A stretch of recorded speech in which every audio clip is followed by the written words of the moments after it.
Anybody that wants to donate, I mean, I can't give you something that's unreal. We good? So this is why I don't have a problem stating these kind of things openly to the public and to people who are part of the virtual, the Greenwood campus, the Greenville campus, the international campus. I want them to know, because people sit up and get the wrong concept. And when they get the wrong concept, then I am the easiest one to blame. So what I was going to share, and I asked them to go live because I know that we're together, is in the small town of where we live, we have the highs and the lows. And I have never, and I have been here all my life, but I've been officially the pastor since March 12, 2004. And when I took over the ministry, or inherited from the founder, Dr. S.L. Campbell, and she gave me great insight. She told me who the generations were and all of that. I also discovered, and it took years, I think my first 5 or first 7 years here, I never looked at finances, never looked at anything. Didn't handle that, okay? Was not viewed as the leader, the pastor, you know. And you know, like I know, there are people who love me when I preached. But when I became a pastor, it was an issue. Because as long as you make me happy, we cool. If you try to instruct me, we got a problem. Okay? I mean, we just been honest. And this is why I don't mind sharing this, because at the end of the day, you can look at all the bells and whistles, but you have to get down to the infrastructure and the fundamentals of the ministry. And so when I understood the kind of leader that I am, and coming from business, and the reason we got here and we're sharing this with everybody, I've never been against live praise and worship. I've never been against paying someone. Let me tell you how I structured it. The average income of the ministries, we have our highs, we have a few middles, we have few high, we have few middle, and we have mainly lower. Just look up Greenwood County and look at the agriculture and what they say. And the average wage of the church, the average hourly wage of the ministry, when you take the highs, the middle, and the lows and add them up, you're actually at about $8.65 an hour. Okay? This building here was started to be built where, in the 70s? Late 60s, early 70s? We don't even know, because this is a ministry that didn't keep church records. See, we need to know that. I didn't know that. 5th Sunday in October, 1970. I never knew that. I've been here going on 18 years. I didn't know when y'all came, but I knew I was here. I grew up here. You know, the founder had, really what the founder had was one church in 2 locations, because people from Greenwood, from Hodges, married people in Greenville, and people in Greenville married people. So you had a family church. And my mother was from here, born here, baptized here, filled with the Holy Ghost here. And my grandmother moved in 58 to Greenville, and they moved up there. Many of them went on and got better jobs. And so it was one church in 2 locations. Now, when I became pastor, I never knew, you were here, I never knew finances, 5, 7 years into the ministry, and I made it plain. I'm not here for money, and I don't take a salary to this day. So here's what happens. I want people to clearly understand who I am and what I'm called to do. I'm here to save souls. But let me show you the business side of me, all right? I cannot take a ministry that is making $8.65 on average wage in the ministry and literally just give your money away. Let me show you why. For somebody to sing and shout and make you happy. And when we need a roof, we need things fixed. We have spent this year in this ministry, just in this location, over $55,000. Remember, I had a conversation with you all as deacons. This is what we're going to try to come back in, November, and try to replenish, and that will only be like maybe not even 1/15 of a fifth. So it's never been that I didn't want this ministry to have live praise and worship and things. But what I was not going to do was let this ministry and this house of God go lacking. Now, I'm open and straightforward. I'm not going to pay you $700, $1,500 a Sunday when I'm not even getting paid. And you're going to beat on the drums, and let me get real country, and play the organ, and play it on a 12, and people going to run around spit, because we come out of Apostolic Pentecostal Holiness. And I know they watching too, okay, because they always got their finger on me. I don't care, because what's the saying? They'll see it. They got their finger on me. People can dial a number and talk about me for hours. So I've always taken an approach, God first, God's people. I live by the principle, take care of God's people, and take care of God's house. Period. I don't care who get mad. I don't care what. So when people come to me now, they're like, well, you ought to do this, you ought to do this. Well, here's my point. Put more in the pot. Our average salary, our average hourly rate in this church used to be between $10 and $11. But because of the pandemic, when you add up, you're right around $8.65. Bingo. Now, hold on. $55,000 in cash. Checks written for. So now, as the CEO and the CFO, Chief Financial Officer, I have to make sure this church is going to be stable if we've got 12 weeks of snow.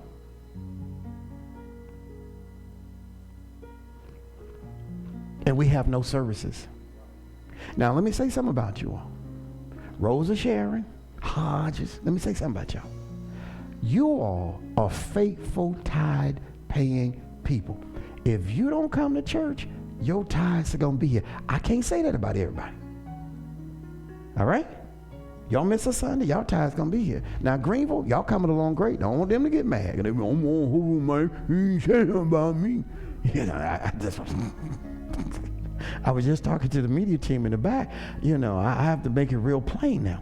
So when you look at that, you have to make sure that if nobody is here, the ministry still is stable. This is why I work. This is why I have my own business, and I pay my tithes. And this is for anybody, because people always want something from the church. And then they blast people, especially if we talk about money. But where else can you go and not deal with money? And so the pews, the carpet, and that's why I still put up, and remember, and I'm glad you told me that, remember, that's why we have the founders. Because people don't know what the church, so you can come in and think, oh, well, this has been here. Even if it has, what have you done to help maintain it? So you all and the Greenville campus have to give yourself credit. We've not had a lot of people, and a lot of people left during the pandemic for one reason or another, which that's neither here nor there. But I had to make sure. And see, we still have responsibilities and finances that we have to take care of in Greenville. So that's a lot of money. And that's outside of what we normally take care of. That's putting back. Now, here's my thing from a business perspective. That money doesn't make us money that we spent. That's all in fixed costs. If we're just giving money away and begging people, let me go back to that. Listen, this is how I function as a pastor. First of all, anybody, preacher, teacher, educator, you first must be dedicated to God. There can't be no deal between you and I. And let me make this very plain before I forget, because remember I was saying sometimes I don't complete sentences. When we did pay people, I paid them out of my business account. The TSG that I am the CEO of and the president, I paid them because I refuse to pay people out of church people's money, and these church people work hard. And you want to come in here for 30 minutes and scream and holler and beat on something and then just run off with the money. So I paid it out of my company, and a lot of people didn't even want a 1099. And people asked to get paid under the table. Oh, this is, yeah, I know we lied, but this is the truth. So for me, and I was sharing to me, when you come to worship and serve God. You don't come. People have fallen out with me because if you all remember, at one point we were live with praise and worship and all of that. But the reason I pulled that back, yes, I pulled it back as a CEO. I pulled it back because when we start glorifying ourselves, then we out of line with the Spirit of God. When I start wanting to see me on TV, and since it's so hot, I hadn't worn an undershirt, and people been talking about I got taco meat. So let me button up my shirt. Let me button up my shirt. He's showing taco meat. So I guess people would be happy if I'm like this. I ain't doing all that now. Because I be done choke myself, then I'm dead. Then you be telling me, he should have unbuttoned his shirt. So I pay people out of my company, but before I pay, and I was sharing this off camera, I want to see you committed to God. Don't come for a check. Because I've been here, what did I tell you all? When I retire, I'm getting a check. Haven't I? I've said that from day one. I've been here, March the 12th will be 18 years. I don't take a penny now. I can't say I take. But when and y'all talking about, who is that? Who that's on the books we paying? I'm coming to get my money. Wheelchair, rocker, shooting from the nursing home, whatever. Because I've always put the church first. And the people that I'm looking for is God first. I can't see paying somebody, a musician, $700 a service, and he or she or they only play 20 minutes. I need to take piano lessons online or something. You're a bass player and you want me to pay you $1,500 a week? And you sit at the house for 164 hours? Because how many hours in 7 days? I think it's 164, 165. And you come to church for 1 hour on Sunday. And the original setup was, now here's the truth. And I do have a lesson, and it really talks about, it depends, but you go to other churches and you have to volunteer for a year before you even consider to be paid. And you want to come rob us of our $8.65 an hour?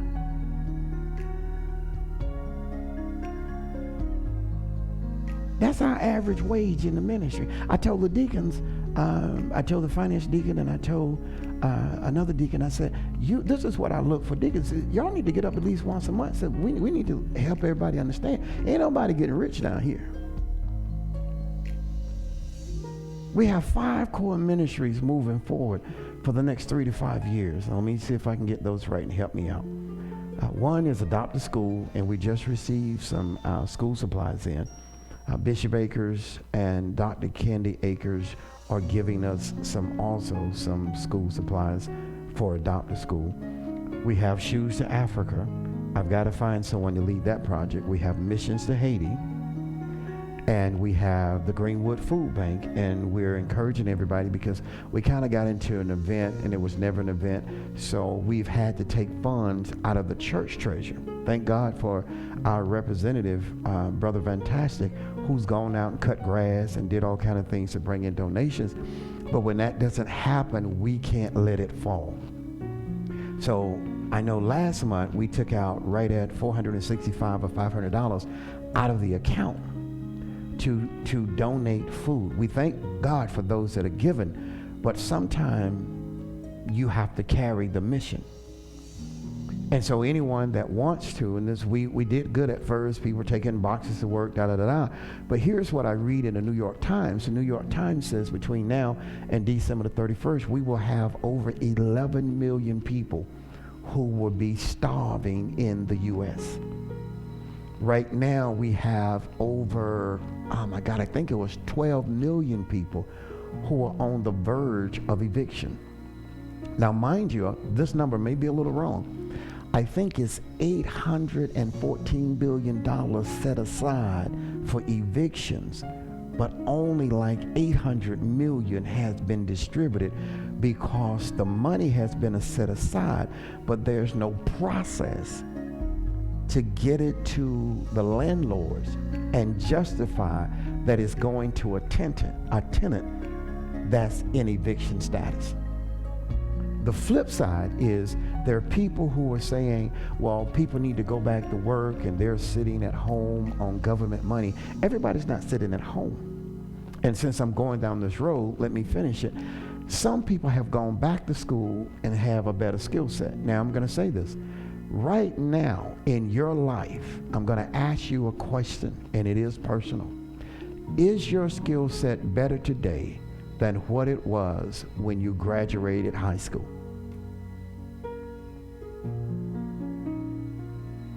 If it's not, whose fault is it?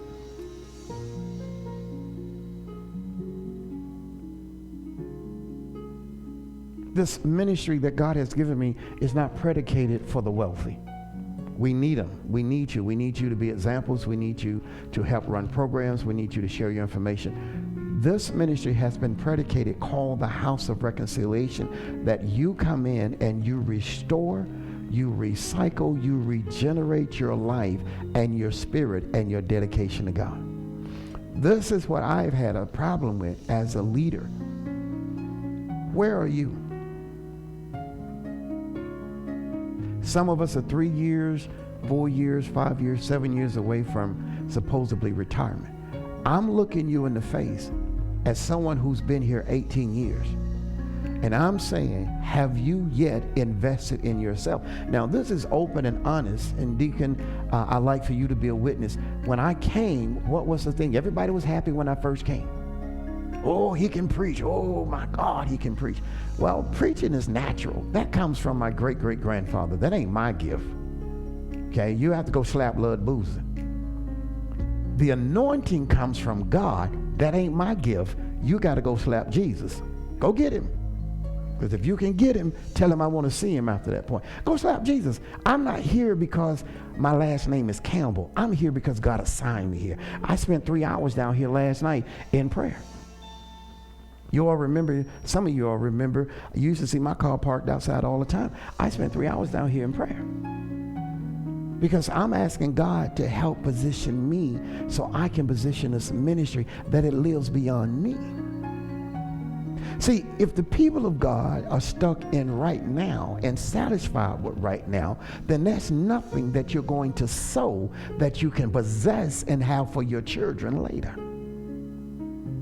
And if you're working a job that only pays you enough to live or to survive, you're not living, because every creature that God has created, he cannot bless what you will not sow. And the first thing God requires is that you sow into yourself. So I say it again. If you have graduated high school and you have been under this ministry since you were whatever years, and I've been here 18 years, what have you done different with your skill set? And if you're a part of this ministry and you're part of my virtual campus, this ministry is not to insult you, to harm you, or to belittle you. This ministry is about challenging you to get up off of your butt and know that you have a future. If you have children, if you have a spouse, if you have grandchildren and you have great-grandchildren, then you have an obligation to help set them up for their future. I'm so sick and tired of hearing people talking about, I didn't have nothing. Ain't nobody leave me nothing. I come from nothing. I almost died with nothing. The devil is a lie, because why did Jesus come? He said, I come that you might have life. You want the blessings, you want the miracles, but we will not work the seed to put something in it. Everybody in this universe gonna need a level of education and some certifications and some skill sets. Quit playing and crying victim. Yeah, that's all they pay me. And here's the thing I can't get. I've heard it, and this may be my class tonight. I've heard it. I got a record. Who don't have a record? We either got a record at the police station or we got a record in heaven. Everybody in here got a record.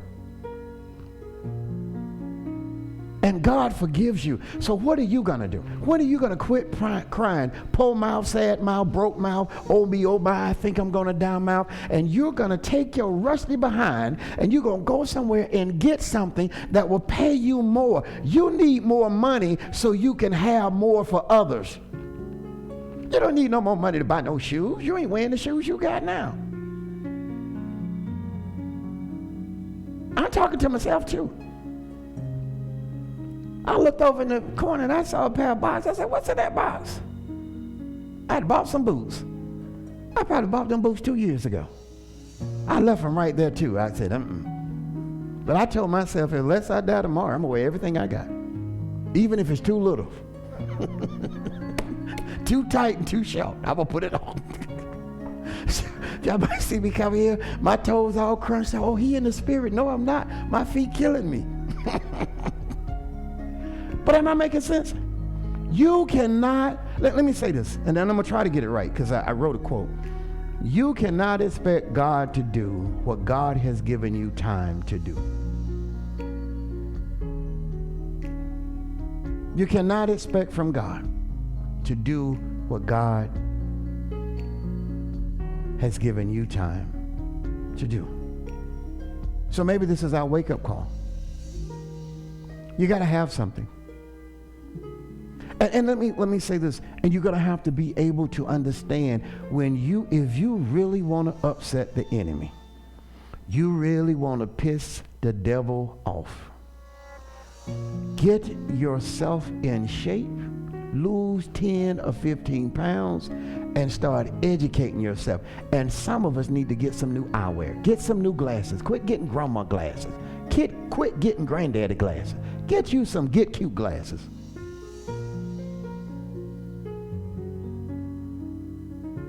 Get a new shirt.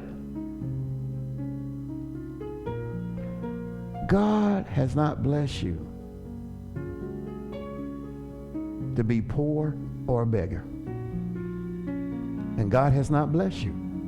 Now this is going to hurt to depend on others. The reason other people let you at the table is because the gift God has given you has made room for you to be at that table. And you have to tell yourself, I belong at this table. And so now, real quick, these are some things you have to dissolve. Quit doing everything through being a victim of your past. Just because your mother and father didn't get an education. I mean, I had a conversation. She might be mad at me, but at the end of the day, she's going to need my check. It's my oldest daughter. And she was telling me about some stuff and going through some stuff. And I said, well, here's the first thing. I'm not going to let you fail. Not because you're my daughter, but because you got to get yourself together. Had I not been on the same road, I wouldn't understand your story. This is what I have a problem with here. We have first-year generation children. And I'm going to say this very openly. Unless you are making, according to Dr. Jamal Bryant, I think that's his name, right? What's his name? Brian? The dude, okay, that's in Atlanta, right? I don't want to mess it up. Got much respect for him, okay? The average white family is making $171,000 a year. The average medium income for an African-American family is $17,000. Now let me speak to this. If you, and you know, I make more than that, I make 38. You don't make nothing out of the taxes. Let's just cut it down to the bare bones. Well, I make $30,000 a year. No, you don't. Look at your net and look at your gross. What you really make is your net. That's why most people can't put a budget. They budget in everything off of their gross. You need to budget off of your net, not your gross. You don't ever get your gross. Mistake number one. Now let me speak to you. Now I'm speaking straight in my pastor's shoes. And I didn't get a chance to take a shower, so my feet might be musty, but I will put them on you right now. If you have, and you're not in that $100,000 plus category, let me say this, and you're going to be mad, but ain't no different than you're mad at me now. Your children don't have no business paying for a car and buying expensive phones. Come on, I need somebody to talk. I mean, it's the truth whether you like it or not. You can turn the channel. That's your right. Mine is just to tell you the truth. Expensive clothes. Let me tell you something. It's hard to take a child to a place you've never been. So when I talked to my oldest daughter today, and she called me up. Normally she don't call me unless it's an emergency. And she said, I text you. And I said, baby, your text was so long, I don't even know I got it. But let's have a conversation while daddy is driving down the highway, because I'm going to be a father. I'm your daddy when I made you. I got to be a father now to prepare you. I said, I can't let you quit. Because I've been on that road. See, we're trying to compete with people because we're hiding our failures and our weaknesses and our lack of knowledge.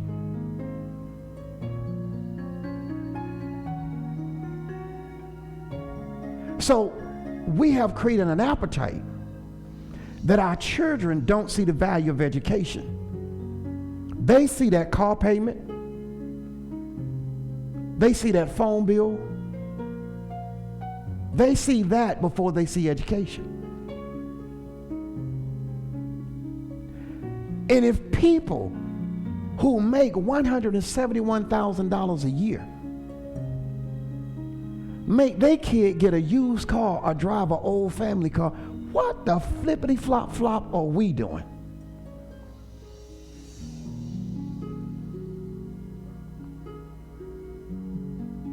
Every one of my kids got a used car. They'll tell you, my daddy's middle name is Honda. How many of y'all, don't laugh. Y'all know I drove Hondas down here. I'm driving a Honda right now. I didn't get anything big and fancy. Every car that they got was a used. And some of them were 10 and 20 years old. But as long as it didn't burn oil and it had heat and air, I didn't care about the paint and the windows. That's your car. Learn to take care of it. See, we put our children in a position that they're fighting and drowning for their life. And I'm the easiest one to get mad at because I challenge everybody. Somebody say amen. Do I not look you in the face and tell you the truth? If you don't want the truth, don't ask this chunky bald-headed man right here, because I will look you in the face and tell you the truth. I don't care nothing about your feelings. Say amen. Am I right? Your breath bad, what will I say? You can't hurt you like that. You better kill somebody. Am I right or wrong? I got that from the founder. You better your people. Our kids don't have the right support. None of them should be working 35, 40 hours a week. We didn't properly prepare them. Can I make it plain? Because their parents wasn't prepared. You can't talk about something you have never been engaged in.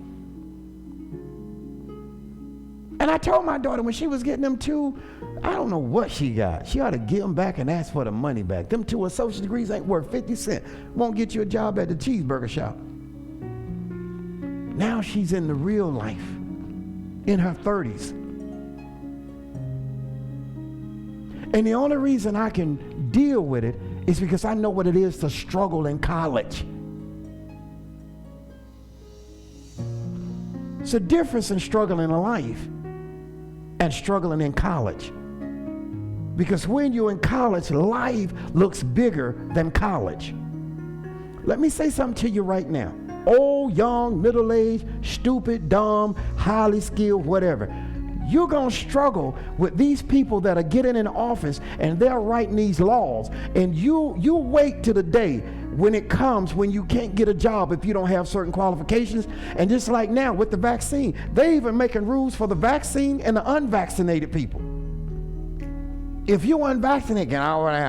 And I'm not saying it's right or wrong. I'm just telling you the truth. And for those of us who are educated, we are their bare minimum. Those that are not, you need to do something. Hear me and hear me clear. It's coming. People are being told on their job right now, 401k is going away in 5 years. I was told by my financial advisor that 20% of my Social Security is already gone. And I'm 60. So where am I get it from? If I was trying to lay low in the next 2 years and 20% gone. So 20% of my 60 is gone. And can't nobody tell me where it went. And you want to stand around and be a social butterfly. You want to stand around and be a victim. You want to stand around and say, oh God, didn't nobody do nothing for me. Ain't nobody responsible for you but you.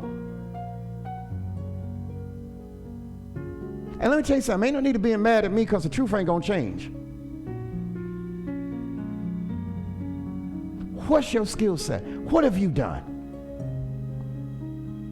And let me tell you something, if you've been on your job for over 8 years, they don't want you there.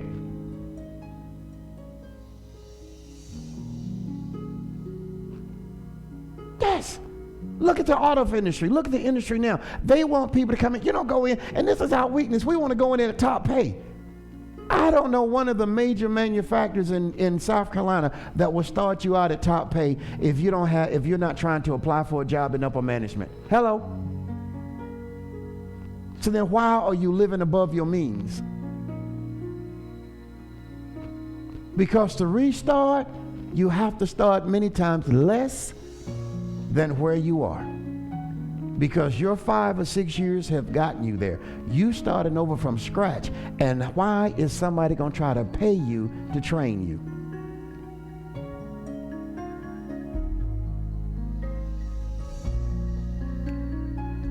Hello? Would they train you now? You had to go to school to be trained, right? And they don't even want you there now. You about the only one there, aren't you? Don't put no camera on. Yes, he is. I know he the only one, because you know what? They told me. Because I asked the question. I said, do y'all know? Oh, yeah, we know him. I asked one guy, I said, why y'all know him? How everybody know him? He the only one there. Yeah, but you know you the only one there, don't you? And how long you been there? Over 30-something years? It's finna be about 35 years, and they ain't put another one out there since.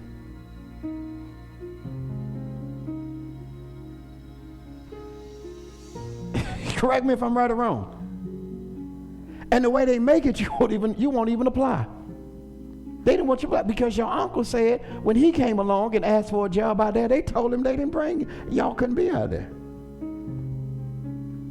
35 years and ain't nothing changed. So you know they weren't going to hire you and train you. But you went to school, right?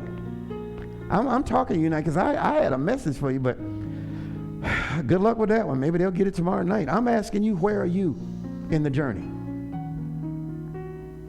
Your skill set may not be on that job. Your skill set may be cutting grass. Your skill set may be washing cars.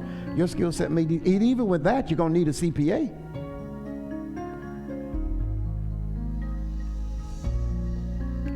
I'm serious. So my question is, how do you want to end it? How do you want to finish it? I'm trying to finish on top, not for me. I'm trying to finish on top for my children and my children's children. Because the Campbell name don't mean nothing if ain't nothing behind it and nothing with it.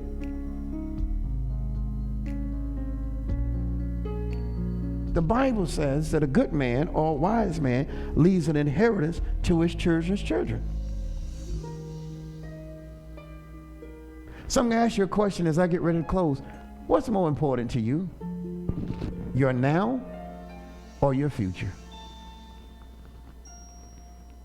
Now, real quick, does anybody have any questions? Because I know some people are probably mad at me, but call God and cuss him out. Do that. Don't call me. call Jesus and cuss him out. Yes, I said it. Cuss him out. Cuss him out good too. I'm just speaking the truth. Our children here has broken my heart. They were not prepared. It ain't what you want. It's what you're prepared to do. And I'm challenging you in this new month, on the 8th and the 10th, you need to prepare your seed.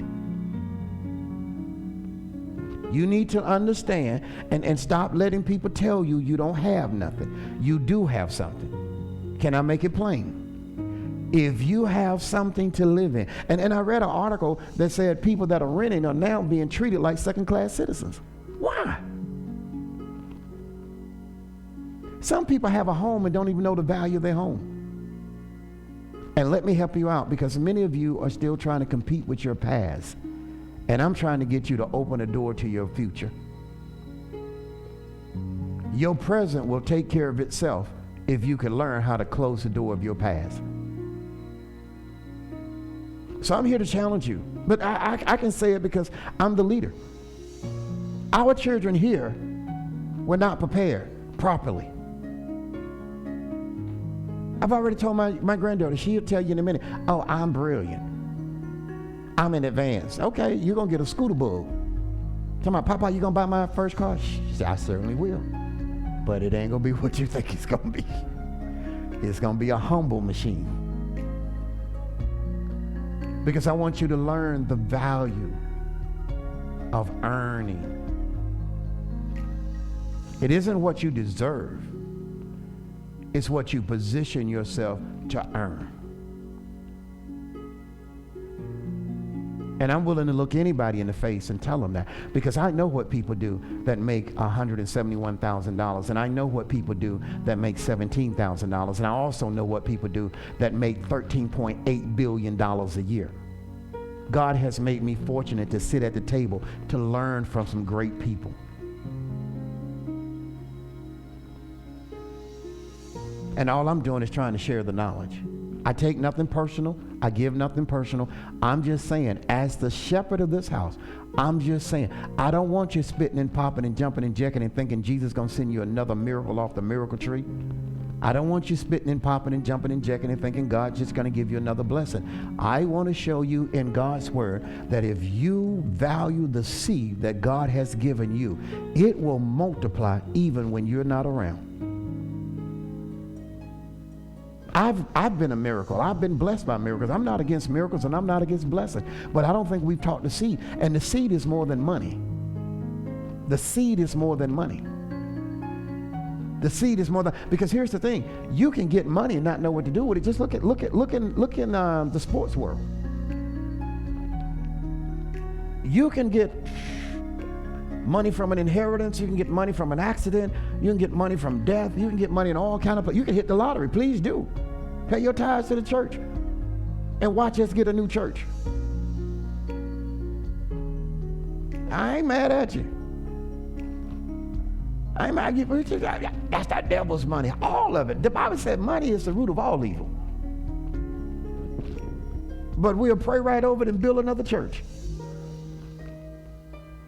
And I know somebody, I would never go to his. He talking about people. And the main one saying it, the main one got tickets in their pocket. Let me tell you, I have proof. I don't know what it's called, but it's up here on, it used to be the Baptist Center or something, whatever, Little River. And I was at the radio station. I used to do radio down here. And they were in there fussing about yeah, and doing this and that's the Lord's house and all that.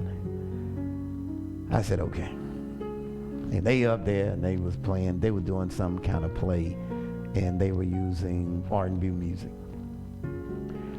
The main 5 people, and I have the pictures, that was dead set against it, had Smirnoff vodka and Jack Daniels right beside the Bible in the car. So I said to them, and I took pictures of their car. I said to them, so you can't drink in the Baptist Center, but you can put Jack Daniels and Smirnoff vodka right beside the Bible and you can drink in the car, but you can't drink in the center.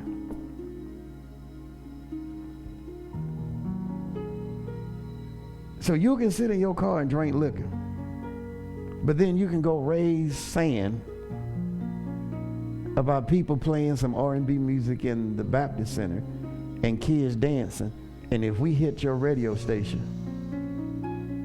and we look at your playlist and we go home and get on your computer,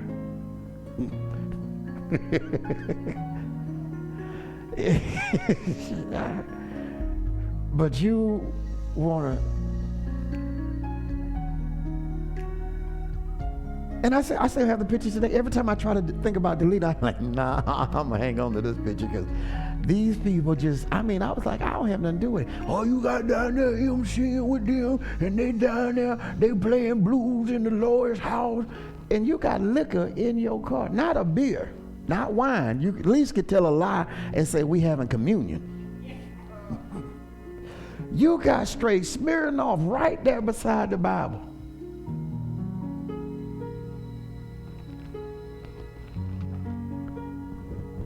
Yeah, you all can say it's tough to be under this ministry. It ain't tough, it's just the truth. I want you, and I'm challenging you on the 8th day and the 10th, your life is important. Don't blame your job for your situation. Don't blame. You got to look in the mirror and say to yourself, I have to do better.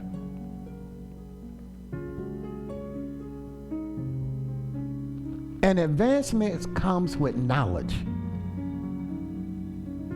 And knowledge comes with experience. And knowledge and experience, my brothers and sisters, equal wisdom. And let me say this is not my lesson, because I gave them and I had my little scriptures and I did it, but let me give you something. Let me help you understand me. And people say, well, you're arrogant, you're cocky. I'm not arrogant and cocky, but let me tell you something. I am confident. Let me tell you why I'm confident. And some of you have grown up with me. We've grown up together. There's never been a place that I've ever walked in that I was supposed to do something that I did not trust and believe God was going to anoint me. And I sat here for 3 hours on last night and I told God, I am still that 8-year-old kid, that 12-year-old kid, that 15-year-old kid that was a broken vessel. And I'm still a broken vessel today.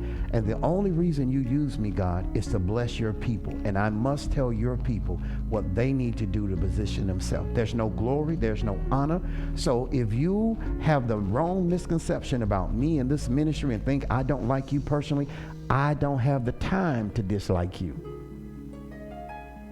I am on parole. I died twice in my life with witnesses.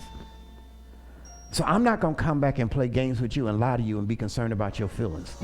Whatever life I have, I am here to help you position yours. And don't wait till I die, because you're going to need something that God has given me to give to you. I am nothing but a vessel. I have never put a picture up in this church. I don't ever sit up here and try to act like I'm a king. I'm the first one to sweep, mop, do whatever I got to do. And I pay my money just like everybody else.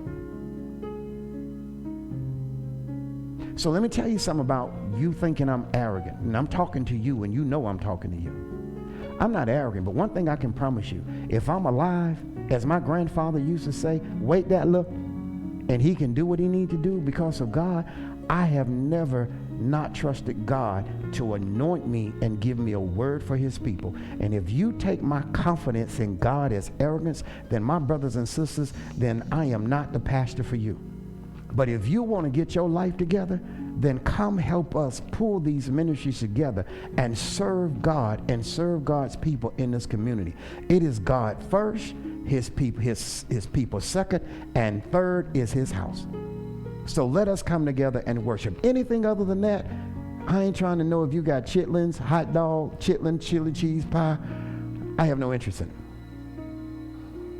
I don't care if you rode in on a donkey. Just don't have no waste by my car. If you come in here on a goat and a scooter to get a parking space like everybody else, so don't nobody run over your scooter. Other than that, this ain't personal, this is spiritual. Any questions? Anybody got any questions? Your journey starts when you start investing in you for your future. It's not what you have today. And understand, your seeds are not coming up in 5 minutes. Know the difference between delayed gratification and immediate gratification. Sow now and you'll reap later. God bless you. I look forward to seeing you all soon.